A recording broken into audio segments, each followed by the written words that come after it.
video, we will explore a very interesting topic in digital logic design, ripple carry subtractor implemented in system Verilog. A ripple carry subtractor is a key element in digital systems commonly used to perform binary subtraction across multiple bits. Let's dive into how this circuit works step by step using a 4-bit subtractor as an example.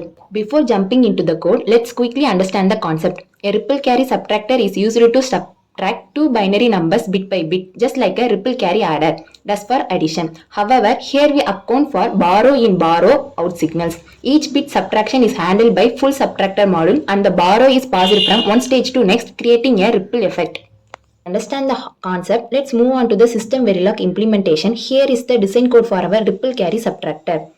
Module ripple carry subtractor hash parameter width is equal to 4. This line defines a module named ripple carry subtractor with the parameter width defaulting into 4 bits. This parameter allows you to easily change the width of the subtractor.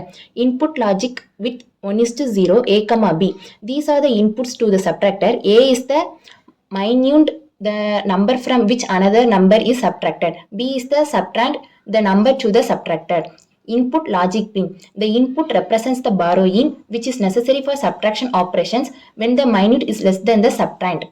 Output logic with 1:0 D. This is the output difference after performing the subtraction. Output logic B out. This output indicates whether a borrow out occurred during the subtraction. Gen var I semicolon. This declares a generate variable I which will be used in the for loop to create multiple instances of the full subtractor. Generate and for I is equal to 0, I with I++.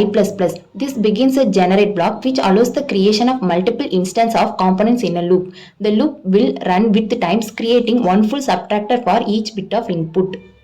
If I double equal to 0, this condition checks if we are at least significant bit LSB of the subtraction. Full subtractor FS.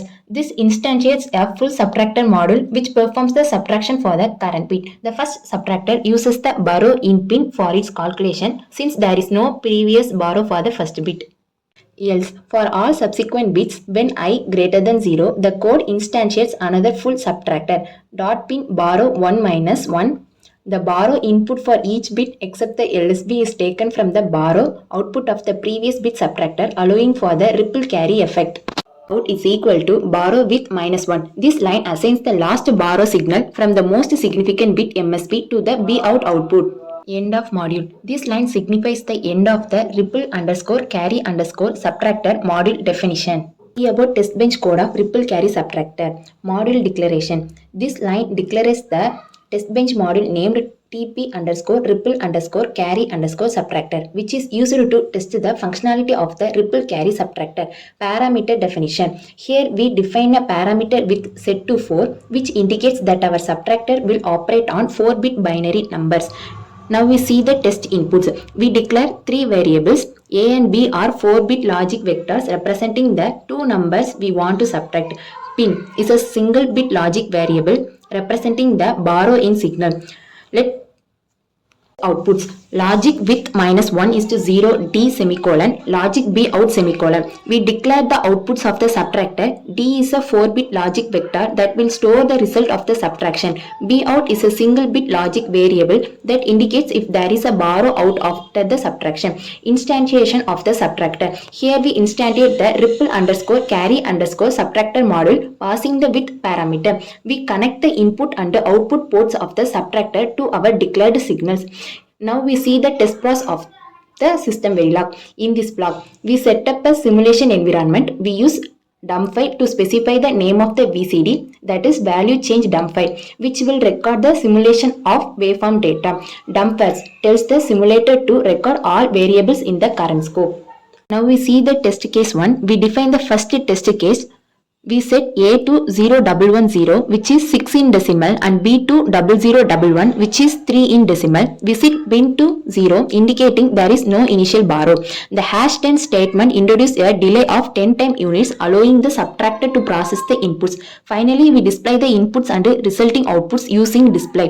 The output should show that D equals 0011 and B output is 0. There is no borrow output. Finish command terminates the simulation. See the output waveform of ripple carry subtractor. In the waveform, we see the behavior of a 4-bit ripple carry subtractor. Let's break down the key signals shown. Signals in the waveform. A 3:0, this is a 4-bit input operand A.